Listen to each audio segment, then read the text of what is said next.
Yo, what is up guys, Face here and welcome back to another video. So in today's video I'm going to be going over the KPZ-70t, a premium tier 9 German heavy tank. Now I'm going to be going over this because it is in the store and you can only get it for money. You cannot get it for gold, which is a bit unfortunate. Obviously gold is a lot easier to get your hands on rather than actual money, of course.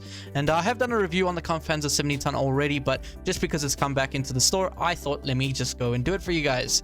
Now, first of all, 419 Rand isn't, or for you, probably in dollars, that's about what I want to say $20. I might be wrong on that, but you'll just have to let me know in the comments. And for that price, for a tier 9 tank that is very, very thought after, a lot of people want the KPZ-70t, and it's for a good reason because it's a decent tank, but we'll get onto that just a moment. 419 Rand, you can often get a tier 10 for 560, for only 160 Rand more, which is about $10 more. So for that price, I don't recommend it. If it was going for maybe 300, which would be maybe, I want to say $15, then maybe go for it. But yes, it's a fantastic vehicle, which again, I'm going to be going over, but it's not really worth the amount of cash it's being sold at. Now, I almost just pressed buy on that thing, so almost damn purchased it when I already have it. But anyways, let's go over what you get in the bundle. Now, you get mystery boxes, which obviously I am not a fan of. Yes, you get the chance of getting something great, obviously a tank. However, that chance is very slim, and yeah, I would have much appreciated it to be rather 500 or 50,000 XP, or maybe 1,000,000 credits instead of 5 times mystery containers. You get the legendary camouflage, which I don't have, and I must say it does look really cool. It looks okay, not the biggest fan of it, but I mean, it's a legendary camouflage. You get it with this. You get an avatar, which obviously isn't worth much. Now, one thing that I'm very upset about is that a lot of bundles that come out that are sold for actual money, the ×5 boosters that come with it apply to all tanks. However, this one, you're buying it with actual money, but getting ×5 boosters that only apply to the KPZ-70t. Now, I think Wargaming is trying to catch people with this because since before this, every single one that was sold for actual money, you could get ×5 boosters for every single vehicle, not just the vehicle in the bundle. So just take note of that and only use it on the KPZ and not on your texture vehicles. You get kit coins, which is part of the new Retrotopia event, which if you haven't seen my review on that event and how it all works, then there will be a link at the top right of your screen where you can go and view that. Now, we have fully equipped, and you get a certificate, or whatever you want to call it, a mission, side mission called an order, and you can get some mega containers out of them. Again, containers are not the greatest thing you could possibly want, since they are not a guarantee that you get anything. Now let's head straight into the game with the KPZ-70t. Now, this vehicle is a fantastic tank. It hasn't really been touched in terms of nerfing and buffing since it came out maybe 6 years ago, I want to say, 5 years ago. And since then, it was free when it originally came out, and then there was an event for that.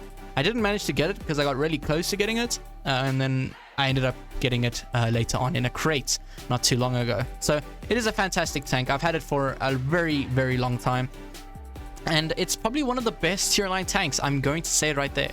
Now, a lot of tanks like the 704 and the Object 704 and the 50 TP prototype have come out since the debut of this vehicle. And because of that, there are a lot of better choices out there nowadays, but the KPZ-70t is still a fantastic choice if you're deciding to play some tier 9 games. It is a premium tank, so obviously you'll earn better credits and XP with it. It has a very nice gun, which I'll show you in just a moment. I'm not sure why this battle is taking forever to get into. I'll probably show you guys a gameplay over this while I'm talking, so that you're not bored of your lives, as I am staring at a loading screen.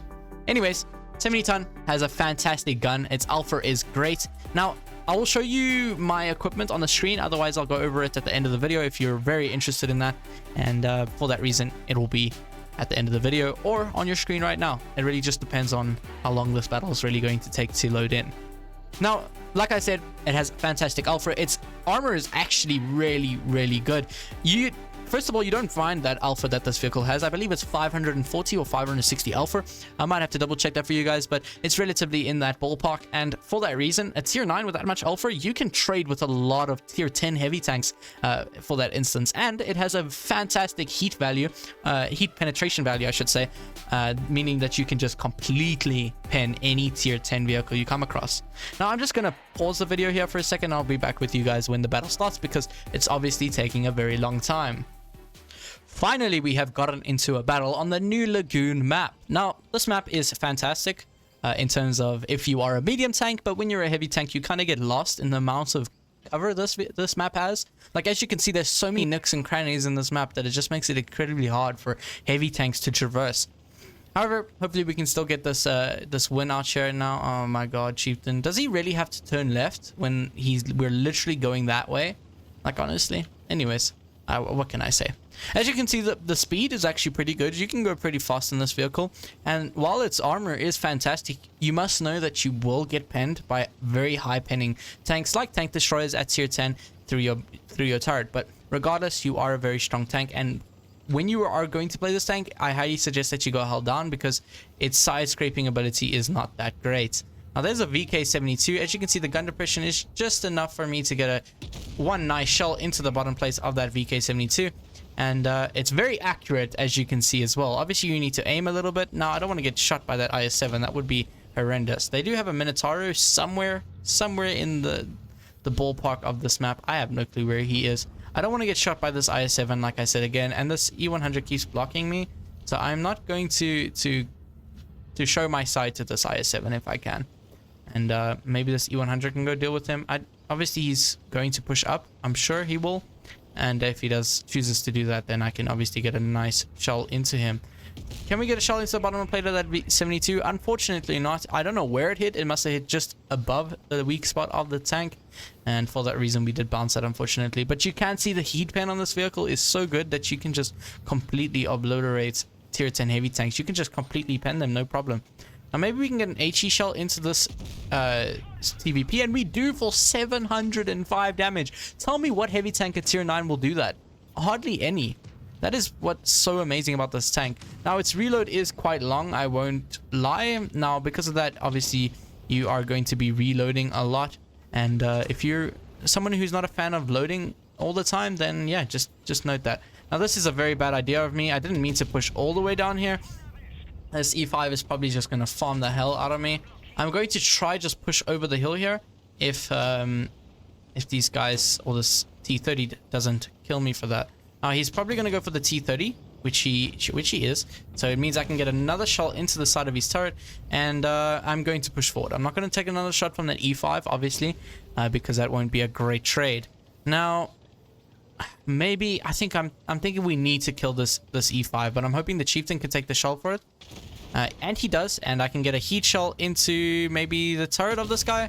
Unfortunately, the pin was just not enough when he angled his turret at that moment. Now, this Chieftain has been pushing me around the entire game, man. I don't know what his problem is and what he's trying to get at, but he's very annoying, I must say.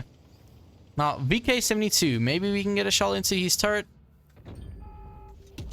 Not quite. The reload needed to be the aiming time needed to be just a little bit quicker there in order for me to get that in, but hopefully we can still manage to get the game out here. That Type 68 is going to be dead in just a second by that M48 pattern, so maybe we can get a shot into that VK-72, if not that IS-7, and that is where the accuracy kind of falls apart. And it will happen if you are and this also the reload. Obviously, people are going to reload a lot sooner. Like that E100 was able to reload before me. There is the WZ. Maybe I can get a nice shell into him. He gets shot by the 48 pattern beforehand, and meaning I could not get a very nice roll into him. Regardless, we did manage to get the game out here. As you can see, the gun can be inaccurate in some situations when you need to have that a bit faster aiming time. But regardless, you have a very nice alpha gun, so you can trade with tier 10 heavy tanks. And for that reason, I find the KPZ-70t to be a fantastic vehicle and definitely a good buy if you can get it for a decent price. And a decent price is not what this bundle is going for, unfortunately. 400 Rand, regardless of what it's going for in your currency, it will be roughly the same in terms of transfer and conversion. And for that reason, 420 Rand or $20 is not a great price for tier 9. Now, regardless, it is a fantastic tank, and if you are thinking of getting it, you're not going to get a bad tank, that is for sure. And it has been seen that tier 10s come out very frequently at a little bit higher price than this, and for that reason, I think you would rather save for a good tier 10, like a Super Conk or something that might come in for a solid price like this. But the Kampfpanzer 70-ton, like I said, is a fantastic tank. If you're thinking of getting it, let me know in the comments. If you played the Kampfpanzer 70-ton a lot, and if you already own it and you find it enjoyable, let me know in the comments. I would be very interested in that. Like always, guys, if you did enjoy the video, you can leave a like and subscribe. It really helps me out, and I greatly appreciate it. Last video, or my Retrotopia event video, got 5,000 views as of now, and I cannot be more grateful for that. And I cannot thank you guys enough for all the support and all the comments, liking lately. Hopefully we can hit 1,000 subscribers before the end of the year. That is a dream of mine, and if you guys can help me with that, you can just hit that subscribe button down below and leave a comment. But anyways, guys, that's it for me today, and I will check you guys later. Cheers.